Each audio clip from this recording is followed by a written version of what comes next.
Hey, good morning, everybody. It's Amber. Today is Friday, December 29th, 2023. I, of course, with Originator Success here with your mortgage rate update, your daily rate conversation. Appreciate you joining me. Remember, you can join me live each and every day, 9:30 a.m. Eastern time. You can watch on the replay. If you do, just go ahead and give us a hashtag replay. Let us know that you are here. If you're here live, say good morning. Either way, don't forget to smash that like button, tag an hello friend, share us in a group. If you're on YouTube, go ahead and subscribe, hit that thumbs up, all that good stuff. So far it has been the quietest week of the year, and we have actually not seen rates change much at all this week. And in fact, if we take a look at mortgage-backed securities and mortgage bonds, we can see here this morning that we are at 100.34, and when we started the week on Tuesday, the 26th, we were right around 100.34, right around that same realm. So although we are down 14 basis points, I appreciate very much in line with where we have been for the last few days as things settle in. Some interesting headlines, a lot of stuff about Trump and another state that is barring him from being on the presidential ballot. None of this have anything to do with mortgage rates and pricing, though. Really just nothing going on because traders are gone for the week, right? And have been. So the lock advice remains to cautiously, really no reason to lock in yet. Let's see what next week brings. Next week, we're going to have off on Monday. Bond market closes today, 2 p.m. Eastern time. It's closed on Monday, and then we have a short week. But that short week will be a busy week. We do have jobs data January 5th. I'll double check that, but I'm 90% sure this shouldn't change, right? So we have jobs data January 5th. We've got the CPI inflation data coming out on the 11th. We have a Fed meeting at the end of the month. Everything else is the same. So anyway, Happy New Year, my friends. Happy New Year to you all. 2024. It's going to be a better year. Some people had a great 2023. They were the minority, but some did. But good morning, Bobby Searson, Derek Bobadilla, Rob Stewart, Kenny Rivard, Ron Siegel. Happy New Year, Cindy Pulliam.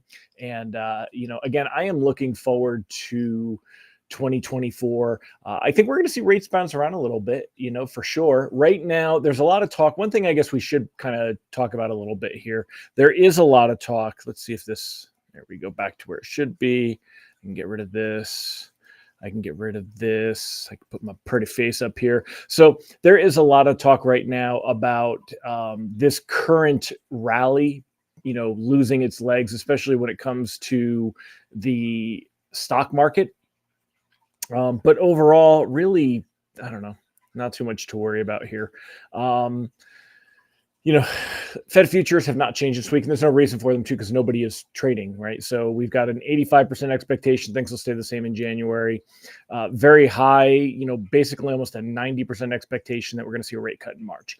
If we start to see retracement on this, if we get strong data next week, that could scare things. But otherwise, I read an interesting article. I think it was Wall Street Journal, might have been Bloomberg. Read an interesting article this morning comparing what's happening this time around to what happened after 1994. The Fed raised rates from 3% to 6%, their Fed funds rate, and markets slowed down a little bit. The economy slowed down, but yet then we had a big boom cycle right after that, which is what a lot of people are forecasting could happen here. Remember, we thought we were going to have a major recession that was supposed to drive rates down. Things were supposed to be so much better. Rates are better now than they were in October when they hit 8%, but rates are not down as much as was forecast because everybody was calling for a recession. So anyway, that's kind of what we're looking at. Hey, Christy, it was so fun hanging out with you yesterday, by the way.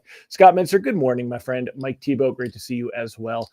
So anyway, it should be a real, Sean said soft landing. Does this mean the Fed actually knew what they were doing?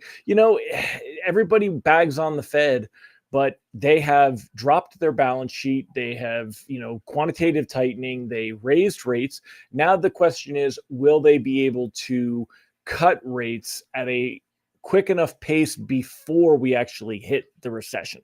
So, that's really the big thing that everyone is waiting to see. Will we actually be able to avoid a recession? And I think we will. I think there's a lot more variables to it. I don't know.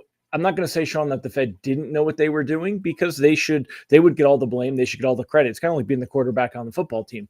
But what I will say is I think what made a big difference right now is that people are spending money they don't have. I think extended credit has been a big part of this soft landing and why we have not seen the economy slow down as harsh. But businesses are still making money, and that's why jobs are still there. the cost of goods not going down. Things that got more expensive are going to stay more expensive. That is just the grim reality.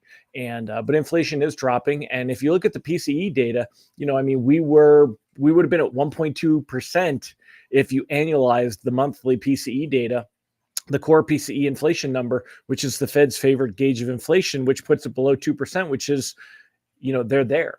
So now it's a matter of slowly unwinding some of the rate hikes that we had over the last, 19 months and seeing things slow down a little bit. That's kind of what they're looking to do. So we'll see. But anyway, I hope you all have a fantastic new year. Of course, I won't be here on Monday, and neither will you. It'll be one more day off. It's been a quiet week, but I am gearing up to hit the ground running in 2024, and I hope you are as well.